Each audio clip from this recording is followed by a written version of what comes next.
नमस्कार. आपल्याला आता ई समन्स पोर्टलला रिटर्न करायचं आहे. त्याकरिता आपल्याला व्ही-पी-एन ओपन करायचं आहे. success.nic.in टाकून एंटर करा. NIC व्ही-पी-एन ओपन झाल्यानंतर या ठिकाणी मेल आयडी आणि पासवर्ड तुम्हाला टाकायचा आहे. नंतर साइन इन करायचं आहे.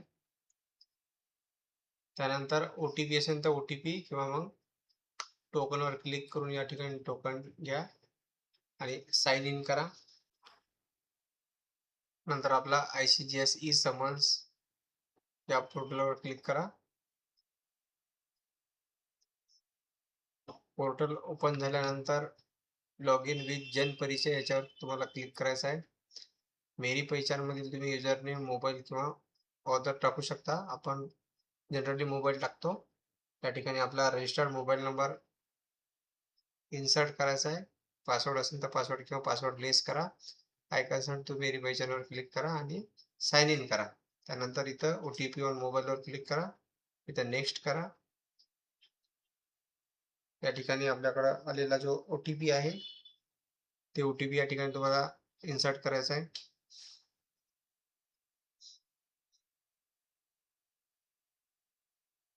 इथं चेक करून घ्या बरोबर आहे का. नंतर साइन इन करा. परत साइन इन करायचं आहे. आपला ई समन्स पोर्टल ओपन झालेला आहे.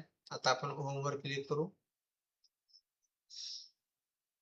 आता आपल्याला रिटर्न टू कोड करायचा आहे.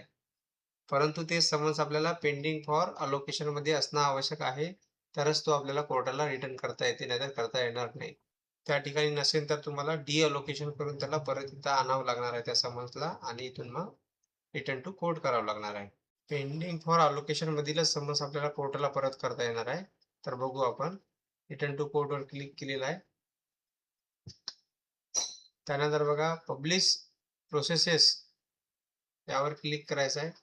याच्यातले जे समन्स आपल्याला रिटर्न करायचे आहे त्याच्यावर तुम्ही क्लिक करून रिटर्न टू कोर्टवर क्लिक केल्यानंतर ते परत पोर्टलला प्राप्त होईल.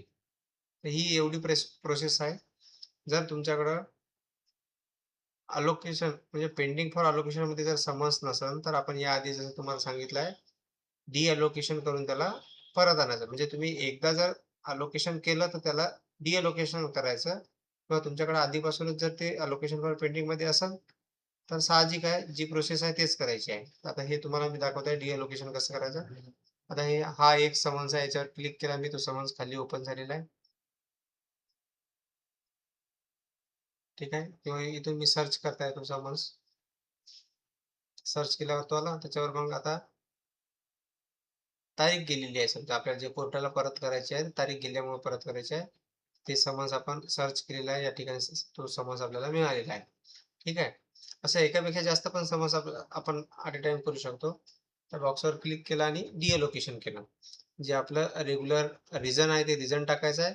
इथं तुम्हाला रिमार्क टाकायचा आहे आणि हा समन्स किंवा वॉरंट जो आहे तुम्हाला डी-अलोकेशन करायचा आहे. डी-अलोकेशन केल्यानंतर तो समन्स काय करेल आपल्याला पहिल्या बॉक्समध्ये भेटणार आहे. म्हणजे पेंडिंग फॉर अलोकेशनमध्ये जिथं टोटल समन्स आहे त्या ठिकाणी हा समन्स आपल्याला दिसणार आहे किंवा त्या ठिकाणी हा समन्स जाणार आहे या ठिकाणी.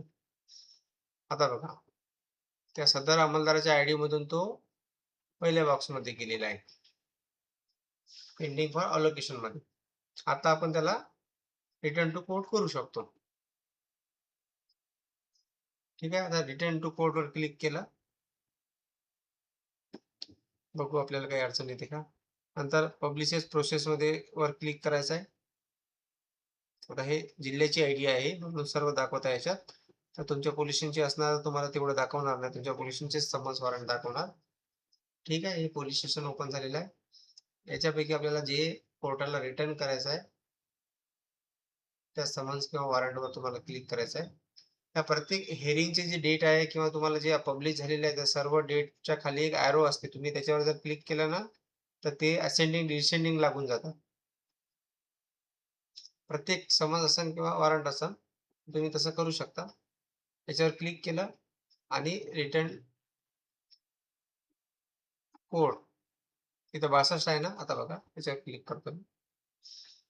आपलं रिझन टाकायचं आहे. रिमार्क टाकायचा आहे या ठिकाणी.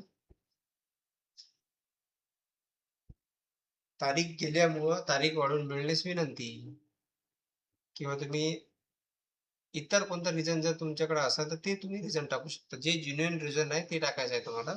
तर हे समन्स परत कोर्टाला जाणार. मग कोर्ट याच्यावर परत समन्स काढणार.